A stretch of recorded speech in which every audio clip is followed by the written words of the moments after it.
গরমের ছুটি কাটিয়ে মন খারাপ নিয়ে স্কুলে যেতেই বেজায় খুশি কচি কাচারা, কারণ স্কুলে তো আর গরম নেই। সৌজন্যে স্যাররা আর স্কুল শিক্ষকদের এই মাস্টার স্ট্রোকে স্কুলে বেড়েছে পড়ুয়াদের উপস্থিতির হার। রানাঘাটের হবিবপুরের দোহারপাড় প্রাথমিক স্কুলের শিক্ষকরা নিজেদের টাকায় ক্লাসরুমের জন্য কিনেছেন 2 টনের এসি।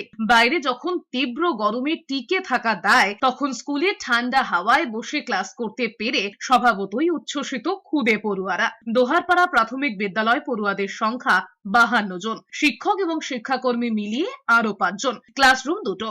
স্কুলের প্রধান শিক্ষক দীপঙ্কর সরকার জানিয়েছেন, আপাতত একটি ক্লাসরুমে এসির ব্যবস্থা করা হলেও আগামীতে অন্য ক্লাসেও বসানো হবে। শুধু এসি নয়, পড়ুয়াদের জন্য স্কুলে স্মার্ট টিভি, ওয়াটার পিউরিফায়ার রাখার কথাও ভাবা হচ্ছে বলে জানিয়েছেন তিনি। পড়ুয়াদের সরকারি স্কুলমুখী করতে এমন অভিনব উদ্যোগ প্রশংসিত হচ্ছে সব মহলে।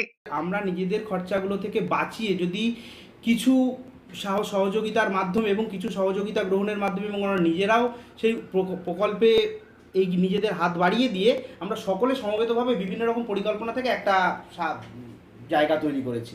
এসির পরিষেবা দিয়ে যে বাচ্চা স্কুলে হচ্ছে তাই নয়, প্রত্যেকটা মাস্টারমশাই দিদিমণিদের বা ম্যাডামদের একটা ভালো ভাবনা আছে যে আমরা এদেরকে তৈরি করব, এরা আমাদের মেন অস্ত্র। এই অস্ত্রগুলো যদি আমাদের শক্তিশালী হয় তাহলে আমাদের বিদ্যালয় আগামীতে আরও বেশি শক্তিশালী হয়ে উঠবে।